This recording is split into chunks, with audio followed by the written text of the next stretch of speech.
Low Budget Talks'tan herkese merhaba, ben Günay. Bugün Karantina filmini konuşacağız. Prime Video'da izleyicilerle buluşan bu gençlik filmi daha önce Ocak ayında sinemada izleyicilerle buluşmuş. Aslında fena sayılmayacak bir izlenme oranı da yakalamış diyebiliriz yeni izlenme oranlarına bakarsan ama kapandıktan sonra izlenmeleri komple kendisini platformlara salmış ve Prime Video'da bizle buluştu. Ya bu arada film hakkında çok ufak bir bilgim var. Film bir kitap uyarlaması. Kitap uyarlaması da Beyza Alkoç isimli bir yazara ait. Bu arkadaşımız Wattpad yazarıymış bu arada. Orada ünlenmiş. Hani bundan sonraki filmin cringe şelalesi olma sebebinin nereden geldiğini de daha rahat anlayabilirsiniz diyebilirim size. Hani kitap hakkında detaylı bir yorum yapmayacağım. Çünkü okumadım, hiçbir fikrim yok. Sadece film izledim ama Wattpad hakkında oldukça derin bir bilgiye sahibim. Yani eminim siz de bir iki duyum almışsınızdır oralardan. Filmin IMDb puanı 4.1. Hani çok bile vermişler diyebilirim.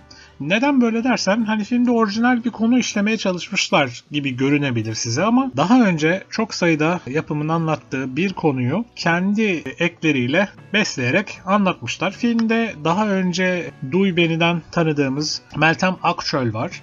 Meltem Akçöl hani o dizide kendisini ne kadar gösterdi bilemem artık ama o diziyi çektikleri okulda çekmişler bu filmi. Kendisi yabancılık hissetmemiştir bu yüzden. Filmde de bir tane herhalde oyunculara artık böyle abilik etsin ya da koçluk etsin diye kendisi orada bilemiyorum yani çünkü kendi kalitesinin çok altında kalmış bir yapım bu. İlker Aksum var. İlker Aksum iyi bir oyuncu. Geri kalanında da genç oyuncular ve daha önce pek bir yerde görmediğimiz işte support roldeki yine daha olgun yaşını almış oyuncular var diyebilirim ama konu daha çok Meltem Akçöl'ün canlandırdığı Zeynep, Demirhan Demircioğlu'nun da canlandırdığı Onur Zorlu'nun etrafında dolanıyor. Konu ne? Okulda bir salgın hastalık oluyor, karantinaya alıyorlar falan. Ondan sonra da okulun içerisinde de bir cinayet işleniyor. Bu cinayetinde bir anda hem şahidi hem de baş şüphelisi oluyorlar. Çünkü ne gören var ne duyan var. Olayın da çözülmesini anlatıyor bu film aslında. Çözülme yolunu anlatıyor diyebilirim. Bu çözülme aşamasında da hani pek çok olay yaşanıyor, pek çok şey yaşanıyor ama ben bu olayları size spoiler etmeyeceğim. Belki izlemek isterseniz hani zamanımı öldürmek için bir 2 saatim var derseniz çünkü neredeyse 2 saat film. Böyle bir çabaya düşerseniz çok detaylı spoiler vermemeye çalışacağım. Filmde annesi vefat etmiş Onur Zorlu, Demirhan'ın canlandırdığı ve babası İlker Aksum'un canlandırdığı Ender Zorlu okulun sahipleriler ve bütün okul böyle üst kademe süper zenginlere hitap eden bir okul. Şeyden de hiç çekinmemişler yani hep bu tip film ve dizilerde araya bir tane başrol fakir sıkıştırırlar da işte bütün konuyu onun etrafından döndürürler. Ay kül kedisi, ay prenses falan diye davranırlar. Abi hiç kasmamışlar. Hepsi zengin. Başroldeki karakterlerin tamamı süper zengin. Konuyu buradan da döndürmek çabasına düşmemişler. Yani iyi bir tercih diyebilirim. Filmin yaptığı tek iyi tercih diyebilirim. Çünkü film ilerlediği seviyede ne karantina ile alakalı bir şeye bağlıyor, ne kendi konusunda bağlı kalıyor. Komple kopuk şeyler anlatmaya başlıyor ve işin ardında İlker Aksum'un kendi kendine düştüğü bir intikam hikayesi olduğu ortaya çıkıyor. Buradan sonrası biraz hard spoiler olacak. Çok kısa spoiler vermek durumundayım ifade edebilmek için her şeyi. Meğersem okuldaki cinayeti İlker Aksum ve ona yardım eden birkaç öğrenci üstleniyor.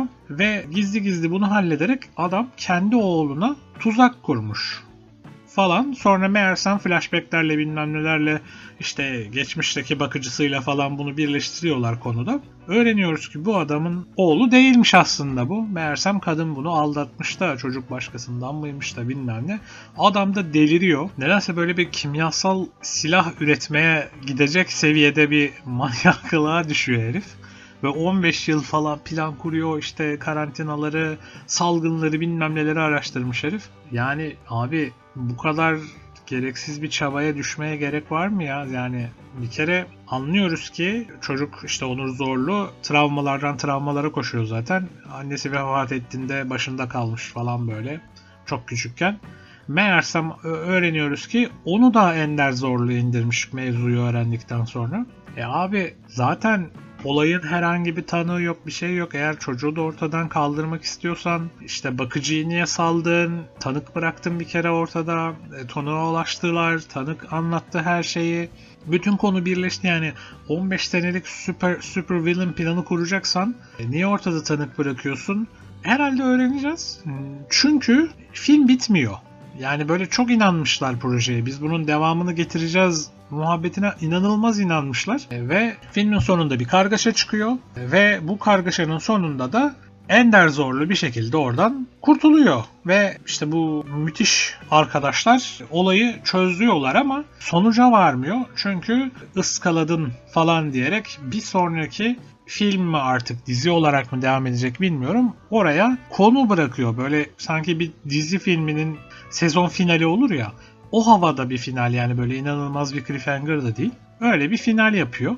Ve hani devam edeceğini gerçekten düşünmüşler. İlginç bir tercih olmuş. Yani edebilir de, dediğim gibi izlenme oranları fena değil ama yani o elde ettikleri gelir bu filmi tekrar yapmaya yeter mi? Yani ne olur bilemiyorum. Yani çok masraflı bir filme de benzemiyor açıkçası. Ya orasını da bilemem gerçi, yani başrollerinde üst seviye bir oyuncu da var. Belki kendisinin projesi bile olabilir, bilmiyorum. Ya da işte bir şekilde executive producer falan olmuş olabilir. Yani bilemiyorum. Bu işin ilerleyeceğini çok düşünmüyorum. Gelelim komik yanlarına. Abi film böyle cringe cümbüşü, cringe şelalesi. Her sahnesinde ayrı bir cringe'lik. İşte Romeo Juliet cringe'liği, işte gençlik cringe'liği. Ya yeni nesile hitap edecek gibi konuşacak diyorsun. Hayır abi, böyle sanki 1800'lerdeki bir hikayeyi anlatır gibi konuşan tipler falan böyle. Ne yapıyorsunuz oğlum? Böyle bir gençlik yok. Bir de şey, böyle inanılmaz edebiyat. Herkes edebiyat fışkırıyor. Wow, şairane anlatımlar falan. Yani yok böyle bir uyduruk saçmalık. Neyse, hadi onu geçtik. Ya filmi bir izleyin arkadaşlar. Ben ifade edemiyorum cringe'de böyle izlerken. Zaten ben 3 partide falan anca bitirebildim filmi. Bu yola baş koymuşken içinden de çıkmayayım dedim. Sizlere de bunu bir şekilde anlatmak istedim. Hani çeken, filmi izlemeye çeken bir şey var mı derseniz, 3 kere yeten bir film neyle çekebilir? Hani güzel kız var, işte yakışıklı çocuklar var, bilmem ne var. Hani gençliğin ne tarafından herkesi kim nereye çekiyorsa ona bakmaya gelecektir. Görsel olarak çok zengin bir film. Görsel olarak çok zengin derken hani güzel insanlar var, yani iyi görünümlü insanlar var. Öyle açık saçık saçma sapan şeylerin hiçbiri yok. Öyle bir şey yok.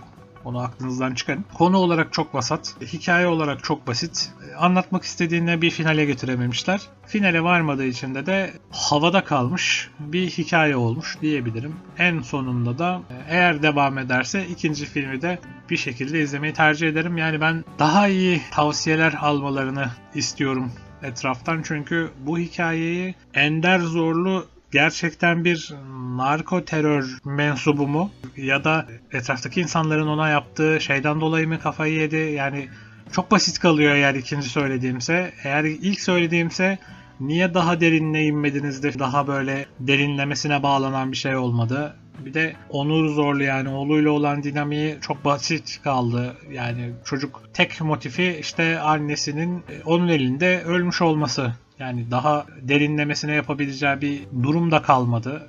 Basit, yani anlatacak daha fazla bir şey yok. Basit bir film olmuş. Söyleyeceklerim bu kadar. Eğer buraya kadar beni dinlediyseniz çok teşekkür ediyorum. Videomuzu beğendiyseniz beğeni bırakmayı, kanalımıza abone olmayı ve filmi izlediyseniz yorumlara bekliyorum. İzlemediyseniz de izledikten sonra fikirlerinizi merak ediyorum. Pek tavsiye etmiyorum, yani eğer vaktiniz çok dar ve kısıtlıysa bu filme harcamanızı önermiyorum. Eğer bol vaktiniz varsa ve cringe şelalesi nedir görmek isterseniz bu filme davet ediyorum sizi. Filme de son olarak puanım 3 diyorum. Kendinize iyi bakın. Hoşça kalın.